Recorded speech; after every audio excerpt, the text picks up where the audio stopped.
Well, hello, everybody, and thank you for tuning into the Storytelling Alchemist show here on the Los Angeles Tribune.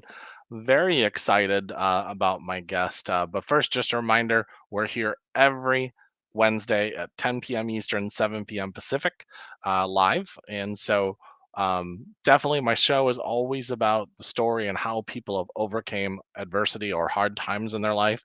And so, my guest tonight is no different. He's been through some pretty challenging times in his life, but he's an inspiration to all of us.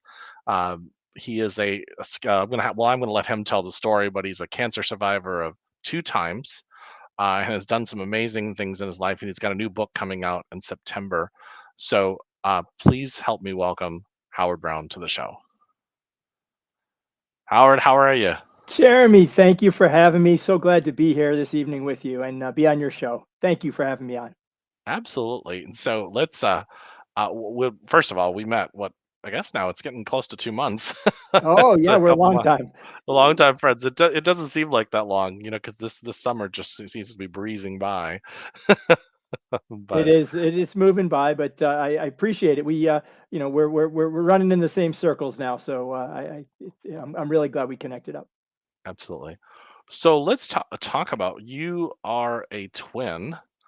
You've gone through some challenging times. You're a Silicon Valley entrepreneur, and you've gone through cancer two times and survived it. Let's just start off with the big question. How do you I guess recover or um get better from cancer? Because I believe you were stage 4 cancer, am I correct? So absolutely. So we'll go right at the heart of it. So I've had two stage 4 cancer diagnosis in my life, and pretty much told to get my affairs in order twice. Once at age 23, stage 4E T cell non-Hodgkin's lymphoma, right in the prime of my life after I graduated college and I was starting my career. And then again at age 50, I actually had a 50-year-old colonoscopy and stage 3, and then a year later, metastatic stage 4 colorectal cancer. And I handled them very differently at two times of my life, and I don't wish it on anybody. So for those listening, let's save one person tonight. Go get a Cologuard test. Go get a colonoscopy if you are 45 and older. Anything is better than chemo, surgeries, and the side effects that I've had to go through these last 6 years. Yeah, so that is interesting because that is two drastic times in our life. Man, I just thinking about when I was 23 and some of the crazy things I was doing. But you were dealing with you with something that most 23-year-olds have not dealt with. Well, again, young onset cancer is prevalent, but there's others. But I will tell you what I did. I ran home to mom and dad. I moved back to Boston. I was in Dayton, Ohio, and working for NCR Corporation, and I ended up moving back home because the best hospitals were in Boston. And long story, they didn't figure out what I had. I had a little nodule on my left cheekbone, and thank God that came out because if it didn't, I who knows what would have happened. I probably just would have collapsed and died. But I got diagnosed finally, and this is 1989, October of '89. So think back, right? No cell phones to speak of. Not really many people. I mean, there were some computers out there, but not so everyone had one. I was still typing on an IBM Selectric or a Smith Corona in my dorm room, and there was no internet. So we were living in the analog times. And so getting information, we had encyclopedias still. We went to libraries, right? So learning about my disease was much different than rolling the clock forward. So I call myself a deer in the headlights originally. And then rolling the clock forward, I'm a dad, I'm a husband. It's the digital age. So it's much easier to connect. But still, you asked a very question. How does someone get through some of that?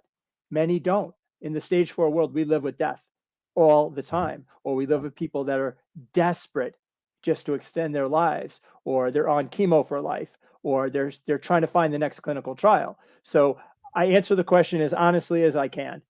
I am, one, blessed. I am two, grateful, and three, I'm lucky, and lucky times two. Yeah, I think that's really powerful when you really think of because I mean, anybody that's watched my show knows that my mother passed away of stage 4 uterine cancer in 2012, and much like you just gave wisdom to, she didn't get her Pap smear. She was a nurse in like 5 years, and well, as we know, nurses don't necessarily take care of themselves; they take care of everybody else, and so it's one of those things when you hear stage 4, it's like usually you're like that makes you want to go step back a little bit, family members, and of course the patient, I'm sure, does that as well. So, you are definitely, thank you for being blessed and being here with us to take this, tell us your story. I think that's beautiful. Yeah, if you Dr. Google, any type of stage 4 cancers, it's bad news, really bad news. I mean, they give you percentages, which no one knows the percentages except for the almighty above, right? They know Yeah. when your number's up, your number's up. So I will tell you that it's a process. Going from a patient to survivor um, is really, I call it putting Humpty Dumpty back together again, version 1.0 for cancer 1 and version 2.0 this time around. And that blueprint has to be part of you. So you have to lift yourself up. And it's not easy. It's much easier to just be depressed, isolate, feel sorry for yourself, and not get out of bed. And so you must lift yourself up, your self care, emotionally, physically, financially, relationships. It really has to start with your own motivations. And I was pretty motivated both times, right? I wanted to live. I had, and it's funny that you would say you want to live because you want to get more. That wasn't actually my credo or my mantra. I actually wanted to know more what I could give. And so by doing that, you lift others.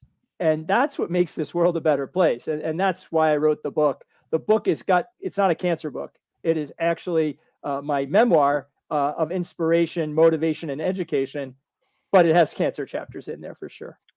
So you said a couple things there. One you said you had to kind of get up. I can't remember. Was it you kind of have to get up out of bed and and I guess choose to live. Does that kind of is there a positive way of thinking, or is it?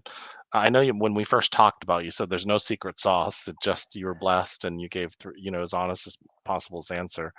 But do you think that you're positive and not kind of letting yourself get yourself down, or was contributed to that, or just kept a better state of mind?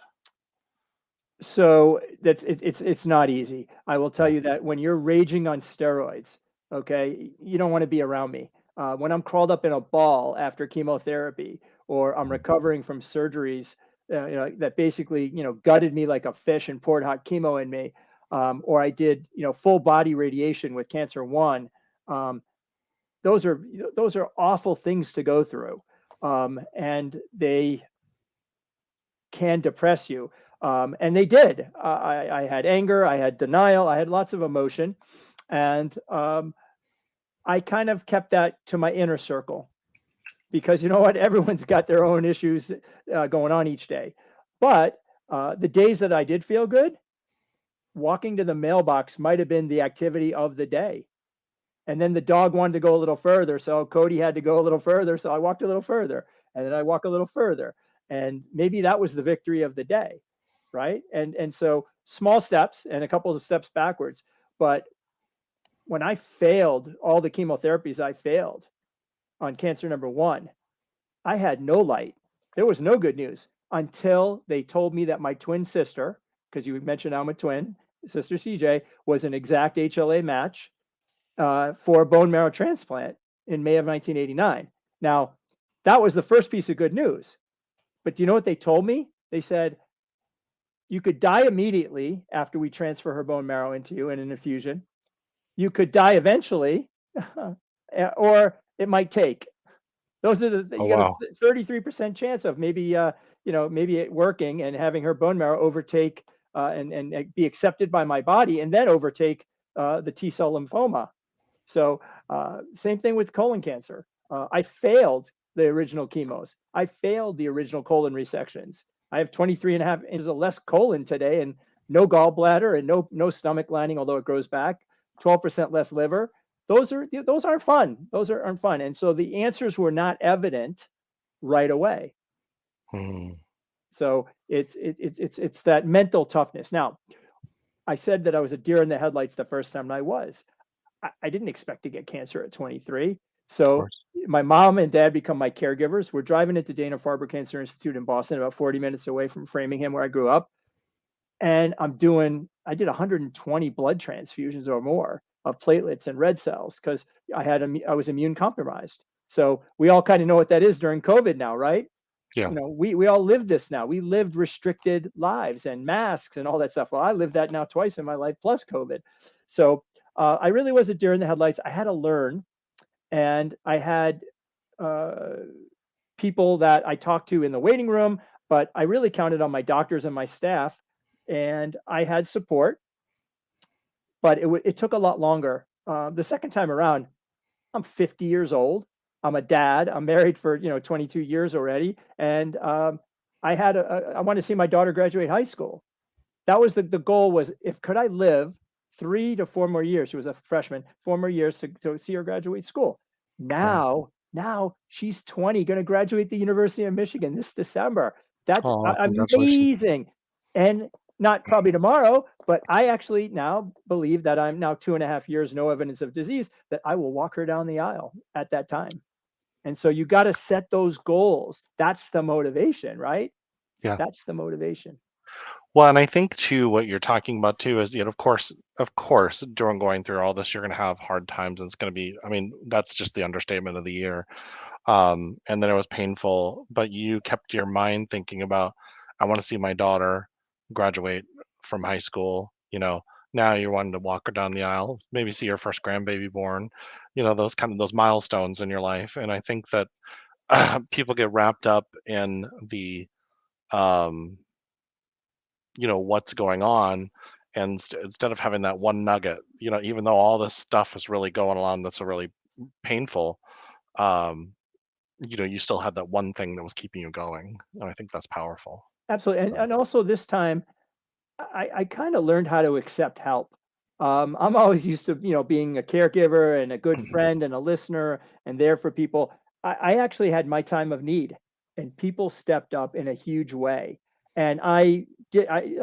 Listen. I respect a lot of people that want to keep their diagnosis private. Absolutely, your choice. I was very public about it, and I had people from all over the world in multiple religions, Muslim, Christian, atheist, Jewish, praying for my well-being, cheering me on. And I felt that energy. And I appreciated that energy for someone to take the time out of the day and check in with me and make sure that I was okay and to root me on, even though we didn't know the outcome, you know. yeah. And I have to tell you that I say this in my book very clearly. There's some superheroes in this world, and my caregiver wife Lisa and my caregiver wife mom and my dad, they are superheroes. And anyone that's had to care for someone, an elderly parent, a sick friend, a sick child, that work is superhero work because it is thankless, it is tireless, and you give up of yourself to do it. And they did that for me. The second superheroes that I always refer to are my infusion nurses. Imagine having the job to comfort the patient, to pour poison in them to cure them, and do that every single day.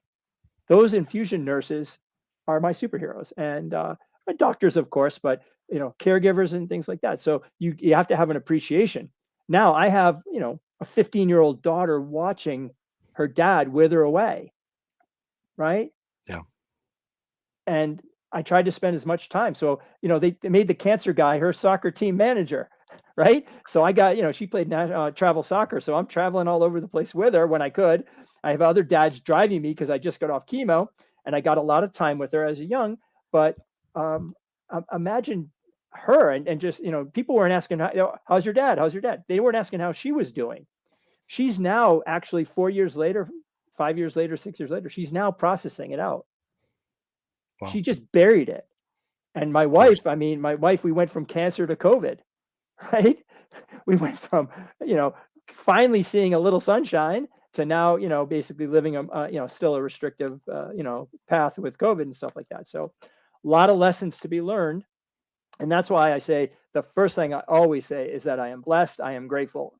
And then I add the lucky piece there because many people are not. But more Yes. people are living with cancer. And that path, that blueprint, that survivorship blueprint, it is not clear cut. You have to create your blueprint. Just like building a house, you need a blueprint. Yeah. Yeah, I agree. So you were a Silicon Valley entrepreneur, and did cancer kind of change that for you? That's that kind of what ended that life for you, or is it just because you wanted a change in your life? So I actually went to Babson College in Boston. It's the number one school for entrepreneurship. And so at that time when I graduated, you went to IBM, NCR, Unisys, HP for a technology startup to get your foundation built. So I spent the first part of my career with NCR Corporation. And then when AT&T bought them in like 1991 or two, I took early retirement from NCR AT&T, and I went to my first startup. It was a digital linear editing. We changed the face of Hollywood, called Avid technology, and I handled the broadcast side of things. It was amazing. It was really great. We went from analog to digital on how to edit television and commercials and films. Fantastic, really great run. And I was at my home there because that was a startup that was I was growing the broadcast business out. And then I did move to Silicon Valley after that.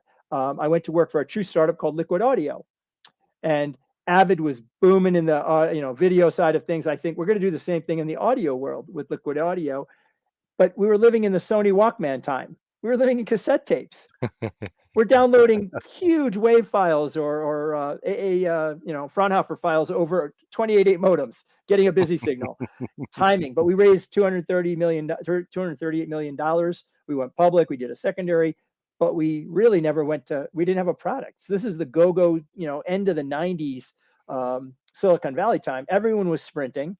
2 + 2 = 17. It was the new math, and it was crazy.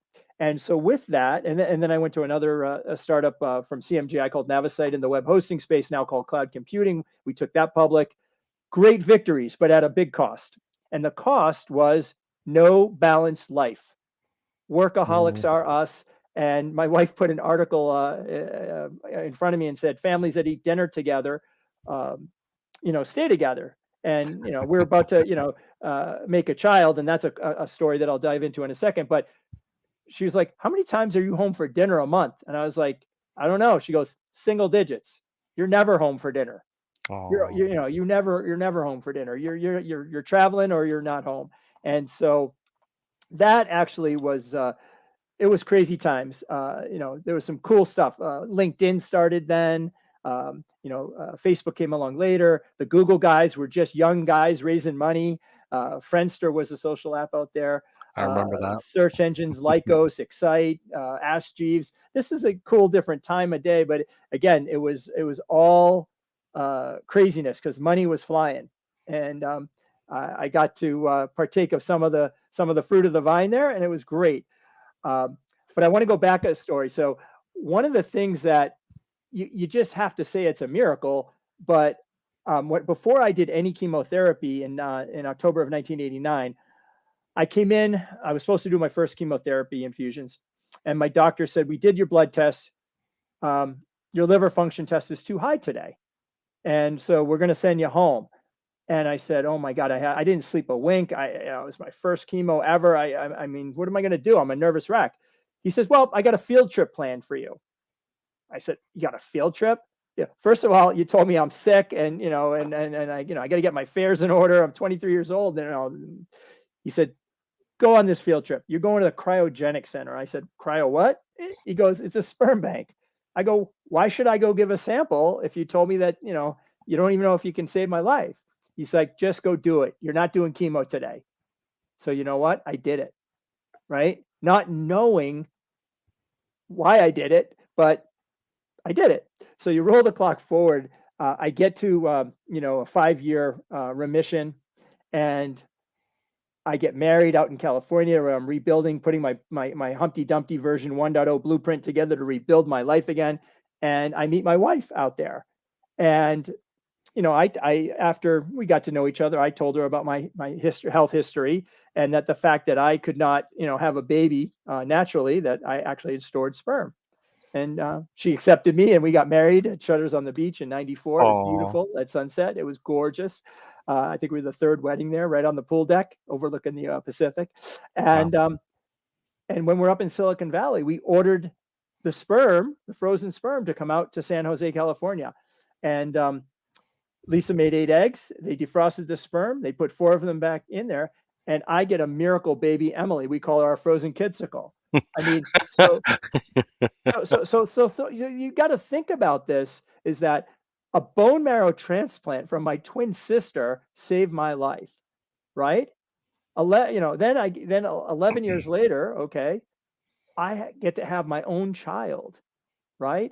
And then you roll the clock forward to now at age 56, and I had this shake and bake surgery called CRS HIPEC, where they cut me open, cut out all the cancer, and poured hot chemo. And people do relapse. It's called the mother of all surgeries. It was an 11.5-hour surgery. And I am now currently no evidence of disease at this time. I am cancer free for, what did I say, 2.5, Wow. I'm like 2.8, 2 years, 8 months. And on the way to 5 years. They'll never say I'm cured, but this is time to start to put cancer in their rear view. And this is where I'm putting the new blueprint together as an author, as a speaker, as a podcaster. And I am just going to go and spread the word and motivate, educate, and inspire, and tell people how to live a resilient life. Yeah, so let's talk about your book's coming out on September 27th. Am I correct? Yeah, the pre-order will be sooner, I think in the next 10 days. But yep, that's the launch date full Amazon when the ebook is available. So I've got the proof copies here, right here. I'm touching it, feeling it. Really amazing. Never had a bucket list wish to be a published author, but I'm really glad I am now. Yeah, so hold on. I was gonna show you everybody. I put the his website here. It's shining brightly up on the but I was also going to show your website really quick, because that actually has a copy of It does. Yeah, please do. your book. And so just give me 1 second.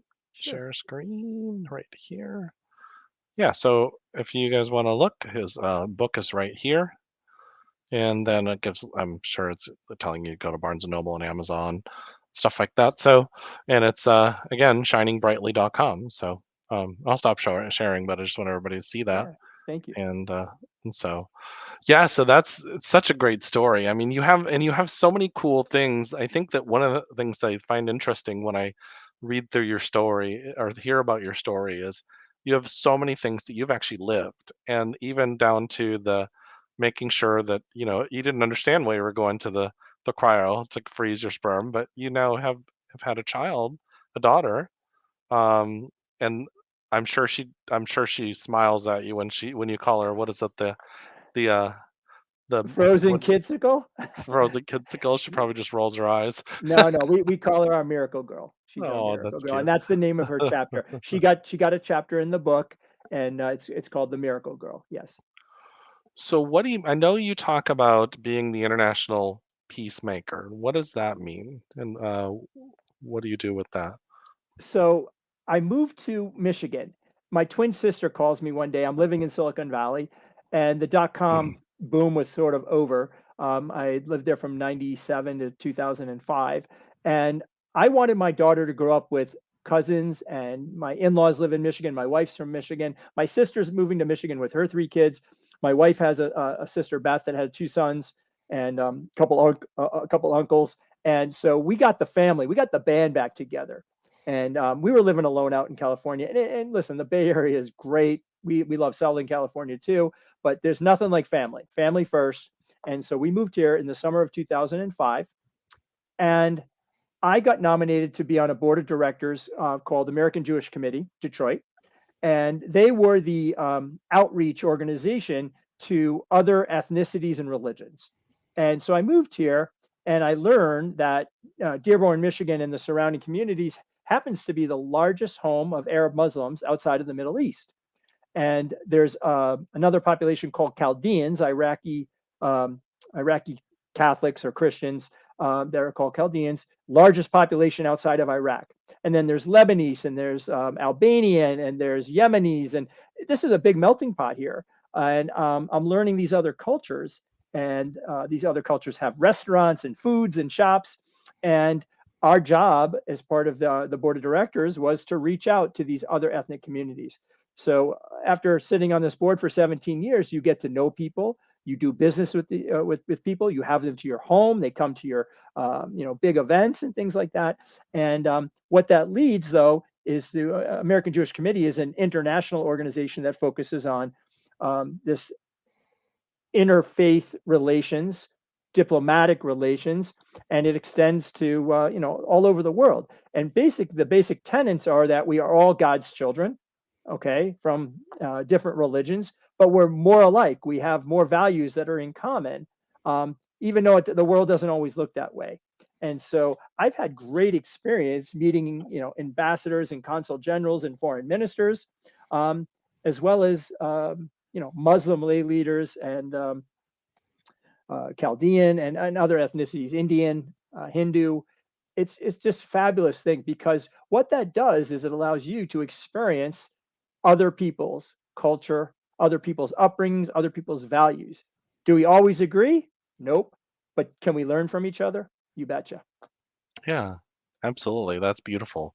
Yeah, and I think that's what it really comes down to, just being in the heart. And I was just talking about this with somebody the other day. I was like, when did it become in our world where we stop, where we could have a disagreement, but as adults, we just say, hey, don't see it that way. But we're learning from each other and growing from each other. And so, things have drastically changed in our world. But I believe also, just by people doing what you're doing, you become an example to other people of how you can be. So, Yeah, it's a matter of respect. And so there's a couple tenets that we're kind of given to me growing up in a Jewish household. I'm not super religious, but I am very much, believe in the values of what Judaism has taught me. And one of the first ones in the first chapter talks about what's called tzedakah, and that is justice, or actually giving. It's charity. And the second tenet is chesed, which is called loving kindness, being kind, being caring, being thy brother and sister's keeper, being respectful. And the third one is called tikkun olam, and that is repairing this broken world and healing the world. And if we live by those three tenets that I grew up in, and you execute those, the world is so much a better place. It's really a better place, and a better community. You're a better neighbor. You're a better friend. You're a better father. You're a better brother. So that's what I'm trying to live by as much as I can. Do I fall down? Oh yeah. Have I made mistakes? of I'm human, absolutely. But course. and again, I'm not preaching about it, because I'm walking the walk. I talk the talk, but I walk the walk. It's what I try to do, and what I'm going to try to do with whatever amount of years I have left. I think my last question I wanna throw out to you before we kind of wrap up the show is, what is some last minute wisdom that you would like to give the viewers about their lives and things that they could do to make sure they shine brightly? I guess, like, since we'll use the title of your book. Well, I always have the swag going on, so we're definitely shining brightly. Got to have shades, right? So part of my thing there. So I will tell you that everyone has it in them. It can be hidden, but they've got to bring it out. And we call this light, right? Your special light. That it's best when you share that light, right, with others. And that's the kindness aspect. That's being nice. That's doing good deeds for people. That's buying someone behind you a cup of coffee and a random act of kindness. That's showing gratitude and living by that. And then this resiliency that I overcame, right, of all odds, okay, that light has been shined to me, and thus I'm reflecting that light to others. And so we come a big circle and a big spotlight, right, of goodness. And that's basically how we can illuminate the world and celebrate our diversity, celebrate what is so great about America, about being, free to choose and do what we want. And as I said, we're not taught to hate coming out of the womb. It's learned. You choose to do it or not, if to speak hate or do hateful acts. So I always say, let's lift up ourselves, self-care and balanced life, lift up others, and then together we will shine. Now that does sound like a preacher. I like it though. Everybody, just a reminder, His website is shiningbrightly.com. And so I want to just throw that out there to go check out his website and pre-order his book when it comes out. And I'm sure that you'll really enjoy it. I also want to invite everybody to on Tuesday night, my friend Donna Campbell is coming on I'm doing a live webinar every month, and she'll be on Tuesday night at 9 p.m. Eastern, Donna Campbell on the Healing Revolution. And you just go and register at that link there. So, and then my guest next week is Dr. Laura Cobb. So everybody tune in next week, 10 p.m. Eastern, 7 p.m. Pacific, every Wednesday night. And Howard, it's been great to have you on the show, and really appreciated you coming and talking about your story. And I'm looking forward to getting to know you. And I guess I will see you tomorrow at our normal weekly meeting, Speakers Playhouse, the craziness. Yeah, we'll see each other back on the circuit. So thank you for having me and sharing my bits of my story. And please, I'm very open. Please come visit me at the website, interact, and be glad to speak back with you. And Jeremy, thanks for having me on the show. You're shining brightly tonight with me. Absolutely. Everybody, much love and have an amazingly blessed week. Bye-bye.